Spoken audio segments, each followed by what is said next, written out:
আসসালামু আলাইকুম, আমি ডক্টর রাকিব। তো আজকে আমরা আলোচনা করব পেপটিক আলসার ডিজিজ নিয়ে। তাহলে পেপটিক আলসার ডিজিজটা হচ্ছে গ্যাস্ট্রোএন্টারোলজির সব থেকে গুরুত্বপূর্ণ টপিক এবং এটা আমাদেরকে ভালোভাবে জানতে হবে এবং এটা আমাদের দৈনন্দিন জীবনে আমাদের সবার এটা নিয়ে খুব কম বেশি সমস্যা হয়। ওকে, তো চলো শুরু করা যাক। তাহলে পেপটিক আলসার ডিজিজ বলতে আমি কি বুঝি? দেখো, পেপটিক আলসার অর্থাৎ পেপটিক বলতে আমরা কোন এরিয়াটাকে বোঝাচ্ছি? দেখো, পেপটিক বলতে আমরা বোঝাচ্ছি গ্যাস্ট্রিক আর হচ্ছে ডিউডেনাম, অর্থাৎ আমাদের এই যে গ্যাস্ট্রিক বা স্টোমাক আর হচ্ছে ডিউডেনাম, এই পার্টটাকে আমরা বলতে, এই পার্টে যদি কোনো আলসার হয় সেটাকে আমরা বলি পেপটিক আলসার। এখন শুধুমাত্র স্টোমাক বললে হবে না, স্টোমাকের সাথে এই যে ওপরে যে ইসোফেগাস সেটাও কানেক্ট হতে পারে গ্যাস্ট্রিক আলসার। গ্যাস্ট্রিক আলসার মানে কি? স্টোমাকের সাথে প্লাস ইসোফেগাস। আর ডিউডেনাল আলসার বলতে কি? স্টোমাকের পর যে ডিউডেনামের সাথে জেজোনামের কিছু পার্ট।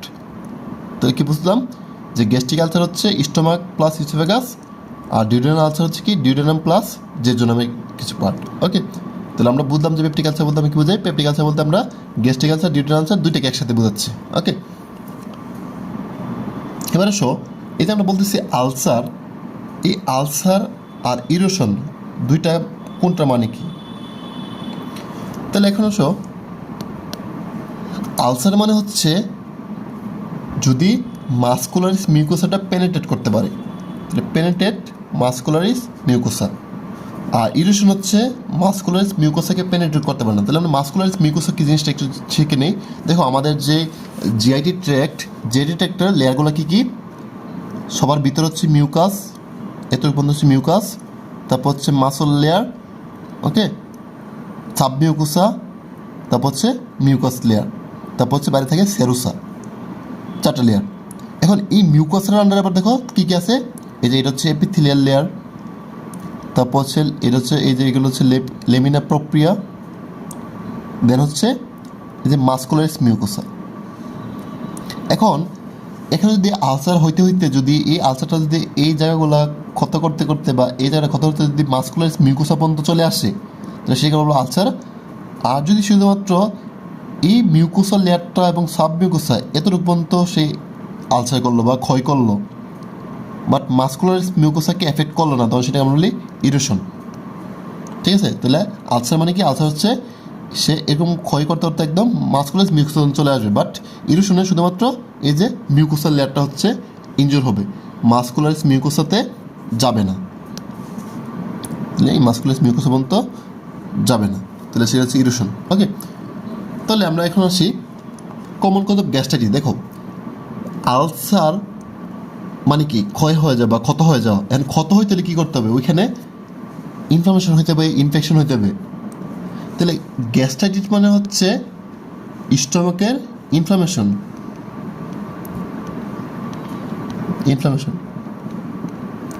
তাহলে পেপটিক আলসার মানে হচ্ছে যেখানে অলরেডি ক্ষয় হয়ে গেছে, বাট গ্যাস্ট্রাইটিস মানে হচ্ছে জাস্ট ইনফ্লামেশন হচ্ছে, এখানে আলসার হইতেও পারে, না হইতে পারে। কিন্তু আলটিমেটলি এই গ্যাস্ট্রিক আলসার থেকে পরবর্তীতে কী ডেভেলপ করে? গ্যাস্ট্রাইটিস থেকে ডেভেলপ করে পিউডি। ঠিক আছে? তাহলে আলটিমেটলি এই গ্যাস্ট্রাইটিসের কজগুলোই পেপটিক আলসার ডিজিজের কজ। ঠিক আছে? তাহলে আমরা যদি দেখি যে একুট গ্যাস্ট্রাইটিস বা গ্যাস্ট্রাইটিসের কজ কী কী, তাহলে একুট গ্যাস্ট্রাইটিস আর ক্রনিক গ্যাস্ট্রাইটিস। তাহলে একুট গ্যাস্ট্রাইটিসগুলোতে কী হবে? ইরিটেশন হবে আর হেমোরেজ, ব্লিডিং হবে।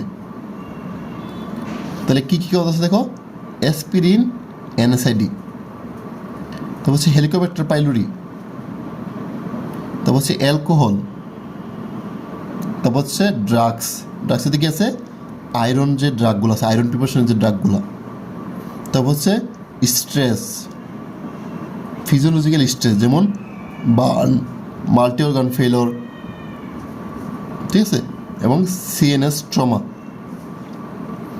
তারপর হচ্ছে কি গ্যাস্ট্রিক সার্জারি এবং কিছু ভাইরাল ইনফেকশন, যেমন সাইটোমেগালোভাইরাস, হার্পিস সিমপ্লেক্স ভাইরাস, এগুলো হচ্ছে কি? এগুলো হচ্ছে অ্যাকুইট গ্যাস্ট্রাইটিস হয়। তাহলে এটাকে আমরা একটু সহজভাবে কীভাবে মনে রাখতে পারি? দেখো, পিউডি প্লাস 3S, তাহলে পিতে হচ্ছে কি? পাইলোরি,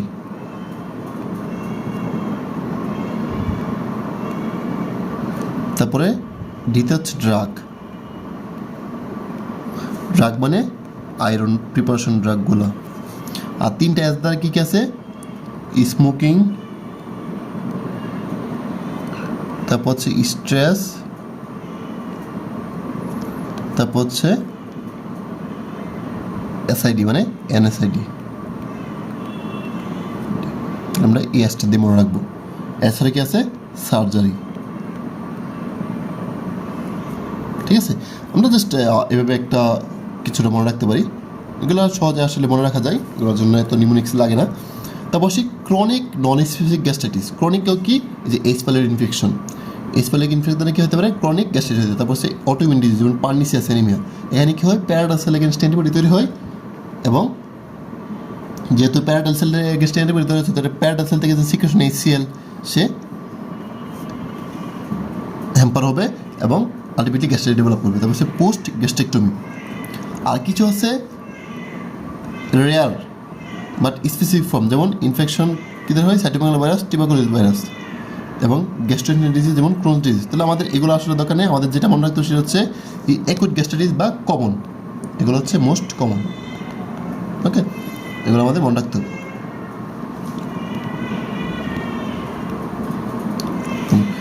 এবার আসো pathophysiology of PUD. PUD pathophysiology কী? তাহলে আমরা জানি মোস্ট কমনলি পিউডি করে কারা কারা, হেলিকোব্যাক্টার পাইলোরি, এনএসআইডি আর হচ্ছে স্মোকিং। ওকে, তো এই হেলিকোব্যাক্টার পাইলোরি কীভাবে আমাদের পেপটিক আলসার ডিজিজ করতেছে, তাহলে তার আগে আমরা জেনে নিই হেলিকোব্যাক্টার পাইলোরিটা কী। তাহলে এটা হচ্ছে একটা ব্যাকটেরিয়া, হেলিকোব্যাক্টার পাইলোরিটা কি, একটা ব্যাকটেরিয়া। এবং মনে রাখবা এটা হচ্ছে একটা গ্রাম নেগেটিভ ব্যাকটেরিয়া, এটাকে একটা গ্রাম নেগেটিভ ব্যাকটেরিয়া, এবং এটা হচ্ছে ফ্লাজেলেটেড। এর কি আছে, ফ্লাজেল আছে।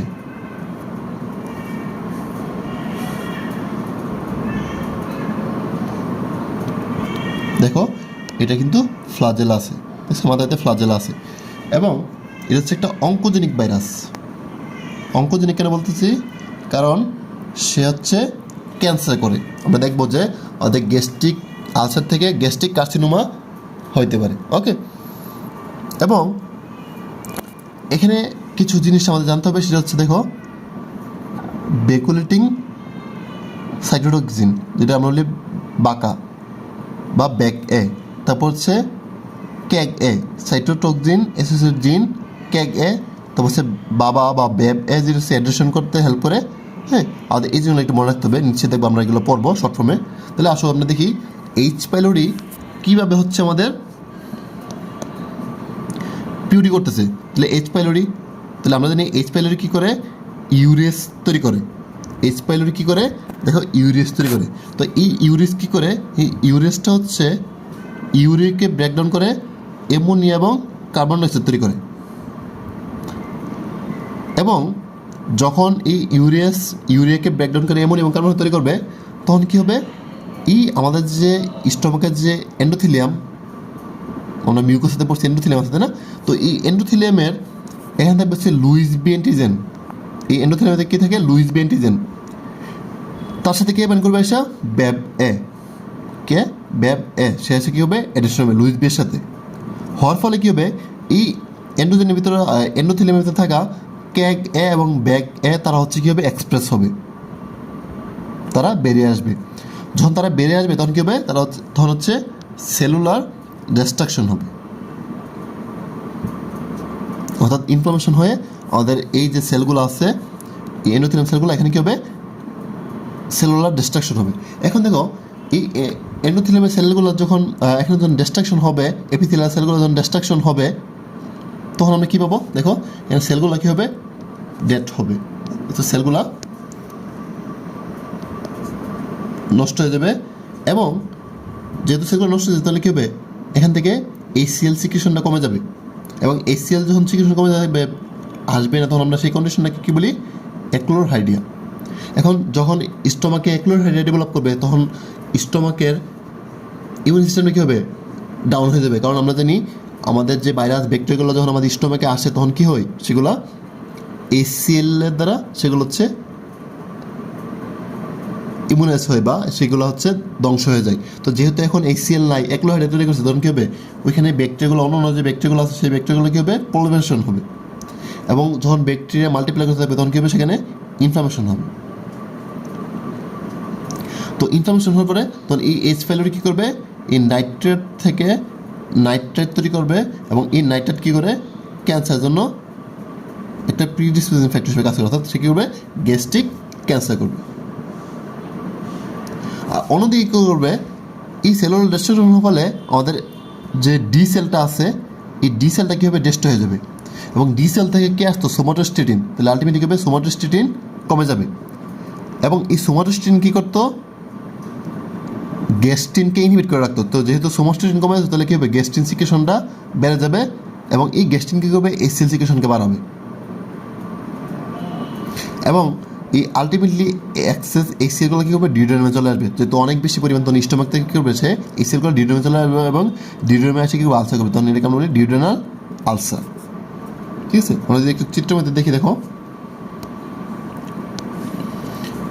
যে কোনো কারণে যদি ডি সেল ডিপ্লেশন হয়ে যাবে, কমে যায়, তখন সোমাটোস্টেটিন কী হবে রিলিজ কমে যাবে, ফলে গ্যাস্ট্রিনকে আর কী করতে পারবে না ইনহিবিট করতে পারবে না, ফলে জি সেল থেকে হবে গ্যাস্ট্রিক সিক্রেশন বেড়ে যাবে, এবং এই গ্যাস্ট্রিন কী করবে গিয়ে প্যারাটাল সেল থেকে HCl সিক্রেশন বাড়ায় দেবে, এবং এই এক্সেস HClগুলো কী করবে, এই এক্সেস HClগুলো হচ্ছে ডিউডেনামে চলে আসবে, এবং ডিউডেনামে কী করবে ডিউডেনামে অ্যাসিডের লোডটা বাড়ায় দিবে, এবং গ্যাস্ট্রিক মেটাবলাইজ করবে, এবং আলটিমেটলি কী হবে আলসার করবে, অর্থাৎ ডিউডেনাল আলসার করবে। তাহলে আমরা এখানেও দেখি, দেখো আমাদের হেলিকোব্যাক্টার পাইলোরি বা বিভিন্ন ফ্যাক্টরসগুলো এবং হোস্ট ফ্যাক্টর এবং ইনভারমেন্টাল ফ্যাক্টর যেমন NSAID, স্মোকিং সবগুলো মিলে করবে এই অ্যান্ট্রামে হচ্ছে গ্যাস্ট্রাইটিস করবে, প্যান গ্যাস্ট্রাইটিস অর্থাৎ পুরো স্টমাকে গ্যাস্ট্রাইটিস করবে। এই অ্যান্ট্রালে গ্যাস্ট্রাইটিস হলে কী হয় সেখান থেকে ডিউডেনাল আলসার এবং গ্যাস্ট্রিক আলসার, আর প্যান গ্যাস্ট্রাইটিস যখন হয়ে যাবে অর্থাৎ পুরো স্টমাকে যখন গ্যাস্ট্রাইটিস বা ইনফ্লামেশন হবে তখন কী হবে গ্যাস্ট্রিক আলসার এবং গ্যাস্ট্রিক ক্যান্সার ডেভেলপ করবে। তোমাদের এই জিনিসটা জানতে হবে। এবার কমন সাইট অফ পিউডি, পিউডির কমন সাইট কী কী যদি আমরা সিরিয়ালি মনে রাখি, দেখো এই যে ইসোফেগাসে স্টোমাকে ওপেন করলো তাহলে লোয়ার ইসোফেগাস, তারপর স্টোমাকের এই অ্যান্ট্রাম পার্টটা, তারপর হচ্ছে ডিউডেনামের ফার্স্ট পার্ট, এগুলো হচ্ছে কমন সাইড অফ পিউডি। তো লোয়ার ইসোফেগাস, স্টোমাকের antrum part, first part of the duodenum, এবং থ্রু আউট দ্য জিটি অর্থাৎ পুরো জিটি ট্র্যাক্টে কখন যখন জলিঙ্গার ইলেশন সিন্ড্রোম হবে। এই জলিঙ্গার ইলেশন সিন্ড্রোমে কী হয়, এটা হচ্ছে জি সেলের টিউমার হয়। আমরা এটা পরবর্তী ভিডিওতে বিস্তারিত আলোচনা করবো এলিসন সিন্ড্রোম নিয়ে, জলিঙ্গার এলিসন সিন্ড্রোম নিয়ে। তো এখানে কি হয়, এই জলিঙ্গার এলিসন সিন্ড্রোমে তো হচ্ছে আমাদের জি সেলের টিউমার হয়, যেটা হচ্ছে গ্যাস্ট্রিনোমা। ফলে কী হবে গ্যাস্ট্রিন রিলিজ বেড়ে যাবে, আর গ্যাস্ট্রিনের কাজ হচ্ছে HCl সিক্রেশন বাড়িয়ে দেওয়া। ফলে এত পরিমাণ HCl সিক্রেশন হবে, বলা হয় যে প্রায় 1000 গুণ বেশি HCl সিক্রেশন হবে। তাহলে এই এক্সেস HClগুলো কী হবে পুরো আমাদের জিআইটি ট্র্যাক্টে ছড়াই যাবে, এবং পুরো জিআইটি ট্র্যাক্টে কী করবে সে আলসার করবে, কারণ আমরা জানি HCl হচ্ছে একটা স্ট্রং অ্যাসিড। তাহলে সেই HCl যখন বেশি হয়ে যাবে তখন সে পুরো জিআইটি ট্র্যাক্টে আসবে, এবং পুরো জিআইটি ট্র্যাক্টের মাল্টিপল সাইডে কী করবে আলসার করবে। তো জলিঙ্গার ইলেশন সিন্ড্রোমে কী হয় মাল্টিপল সাইডে কী হয় আলসার হয়ে থাকে। ওকে, তাহলে আমরা আশা করি পিউডি কনসেপ্টগুলো আর ইনশাল্লাহ আমাদের ভুল হবে না। তারপর সে ক্লিনিক্যাল ফিচার, তাহলে পিউডিতে কী হবে, যেহেতু আমাদের আলসার হয়ে যাচ্ছে, আলসার হলে কী হবে এখানে পেইন হবে, তাহলে রিকারেন্ট অ্যাবডোমিনাল পেইন থাকবে, এবং পেইনটা কি পেইনটা ক্যারেক্টার হচ্ছে সে হচ্ছে এপিগ্যাস্ট্রিয়ামে পাবো। পেইনটা কোথায় থাকবে এপিগ্যাস্ট্রিক রিজনে, এবং এটা হচ্ছে ফুডের সাথে রিলেশন। মনে রাখবা যদি গ্যাস্ট্রিক আলসার হয়, যদি গ্যাস্ট্রিক আলসার হয়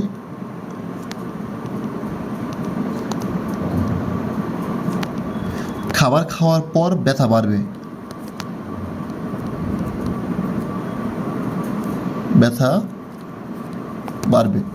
আর যদি ডিউডেনাল আলসার হয়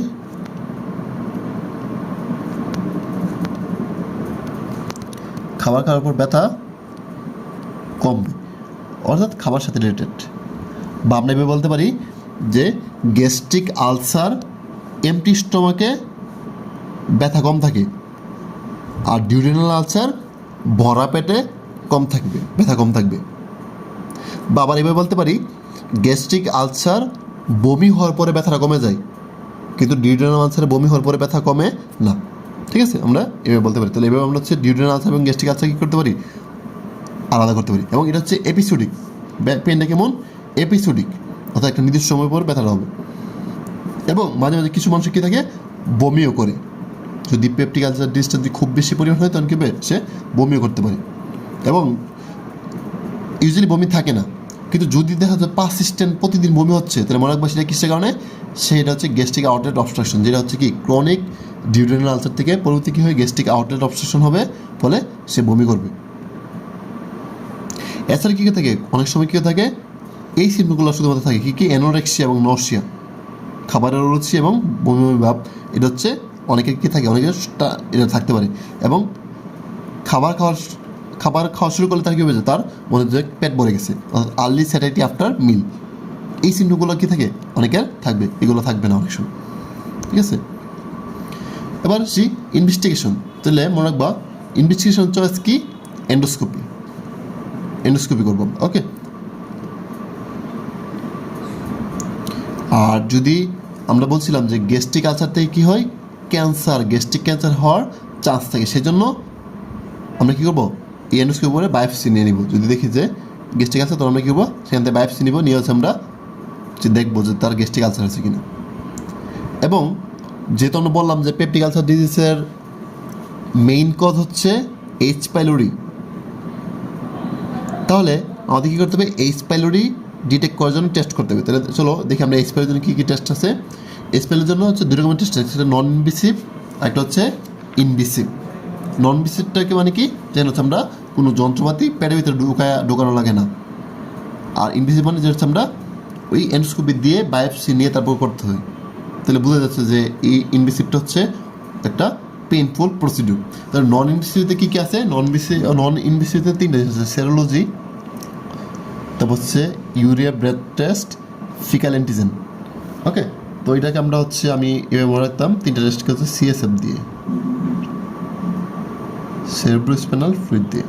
তাহলে কি, সিতে হচ্ছে কার্বন ইউরিয়া ব্রেথ টেস্ট, এসতে হচ্ছে সেরোলজি, আর এফতে হচ্ছে ফিকাল অ্যান্টিজেন টেস্ট। ওকে, আমরা এটা এভাবে মনে রাখতে পারি, কারণ এগুলোর সময় মনে থাকবে না।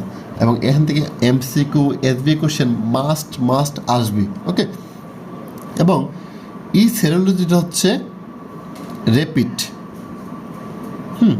কিন্তু এটা কোনো স্পেসিফিক না।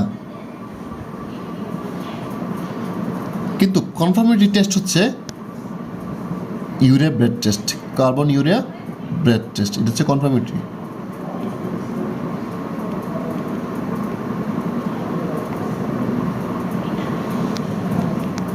এটা হচ্ছে কনফার্মেটরি টেস্ট, মনে রাখতে হবে। ওকে, এখান থেকে অনেক এসবি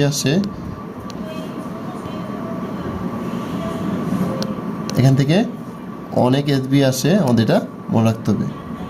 অর্থাৎ কনফার্মেটরি বা হাই সেন্সিটিভিটি অ্যান্ড স্পেসিফিসিটি। তাহলে high sensitivity and specific test কোনটা, ইউরিয়া ব্রেথ টেস্ট।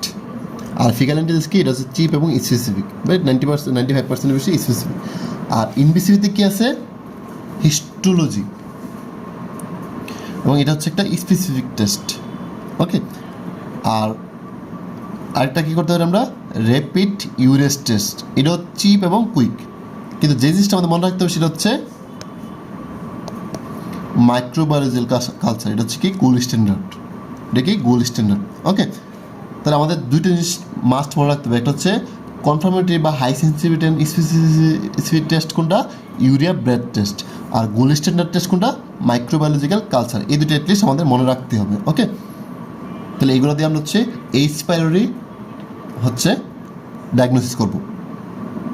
এবং সেই ট্রিটমেন্ট, তো ট্রিটমেন্টের মধ্যে আমাদের যেটা হচ্ছে, প্রথম হচ্ছে জেনারেল মেজার আমরা কী করবো, যে তাকে হচ্ছে আমরা যে সকল ফ্যাক্টরগুলো হচ্ছে পিওডিকে অ্যাগ্রেভেট করে সেগুলো কী যে অ্যাসপিরিন, এনএসআইডি, তারপর হচ্ছে সিগারেট অ্যাভয়েড করতে বলবো, এবং এনএসআইডি অ্যাসপিরিন এগুলো অ্যাভয়েড করতে বলবো, এবং মডারেটলি হচ্ছে অ্যালকোহল অ্যাভয়েড করতে বলবো। এবং এখানে মনে রাখবা কোনো স্পেশাল ডায়েটারি অ্যাডভাইস নাই, লাগবে না। এখন আসি, যেহেতু মোস্ট কমনলি আমাদের হচ্ছে এইচ পাইলোরি দ্বারা পিউরিটা হচ্ছে, তাহলে আমাদের কী করতে হবে, এইচ পাইলোরিটাকে ইরাডিকেট করতে হবে। তাহলে এইচ পাইলোরি ইরাডিকেট করে আমরা দুইটা মাধ্যমে, একটা হচ্ছে ফার্স্ট লাইন থেরাপি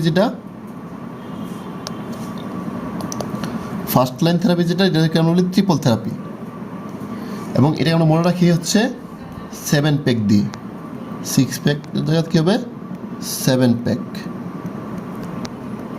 7 মানে হচ্ছে 7 দিন, যদি আমরা 14 দিন দেই, বাট অ্যাকচুয়ালি গাইডলাইন হচ্ছে 7 ডেজ, 7 প্যাক। এবং তাহলে 7 ডেজ পিতে কি, পিতে হচ্ছে পিপিআই,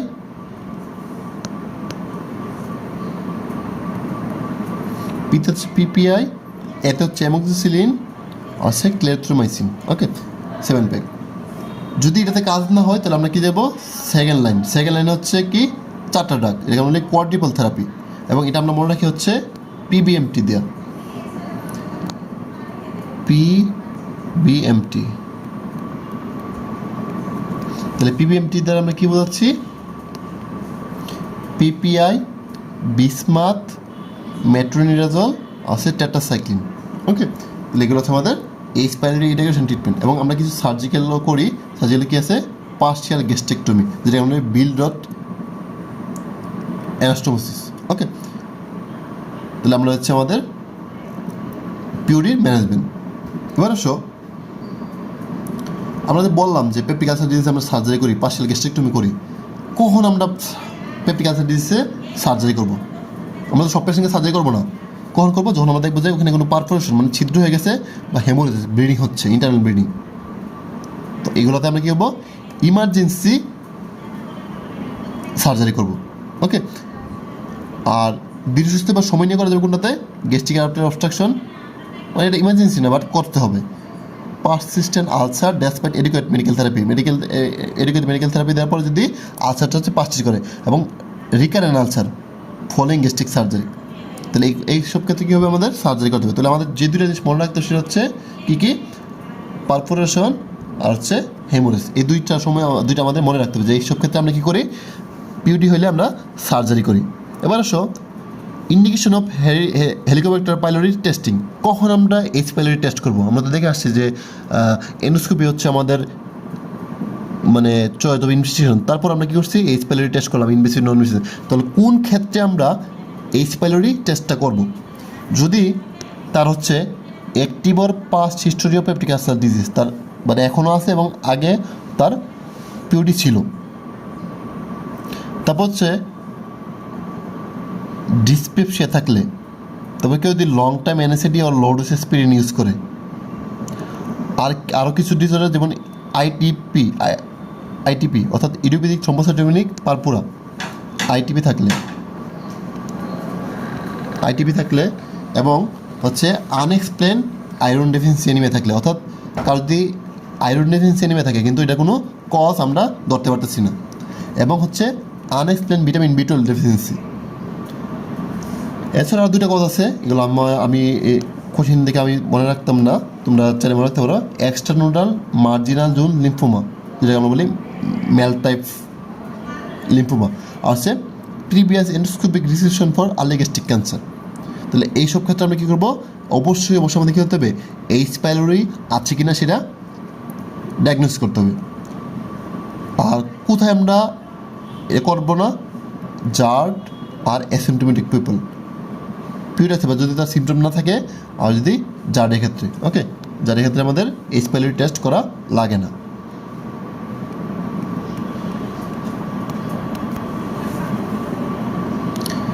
তারপর এই যে আমরা যে এইচ পাইলোরি ইরাডিকেশন জন্য আমরা ট্রিপল থেরাপি আর কোয়াড্রিপল থেরাপি নিচ্ছি, এই ট্রিপল থেরাপি এবং কোয়াড্রিপল থেরাপির সাইড এফেক্ট কী? এক নম্বর মনে রাখতে হবে ডায়রিয়া। 30 থেকে 50% পেশেন্টদের কী হয়, ডায়রিয়া হয়ে যায়। কেন? এটা হচ্ছে ক্লোস্ট্রিডিয়াম ডিফিসিলি অ্যাসোসিয়েটেড ডায়রিয়া। তোমরা এটা মাইক্রোতে অনেক পরে আসছো। এছাড়া কী হতে পারে, flushing, vomiting, nausea, vomiting, abdominal cramp, headache, rash. তাহলে আমাদের মেন যেটা মনে রাখতে হবে সেটা হচ্ছে ডায়রিয়া, ওকে, এটা মনে রাখলেই হবে। অবশ্য কমপ্লিকেশন অফ পিউডি, অর্থাৎ কারো যদি পেপটিক আলসার ডিজিজ হয় তখন তার কী কী কমপ্লিকেশন ডেভেলপ করবে। এই পেপটিক আলসার ডিজিজ থেকে ডেভেলপ করবে হচ্ছে পারফোরেশন, হেমোরেজ, মানে ছিদ্র হয়ে যাবে, রক্ত আসবে।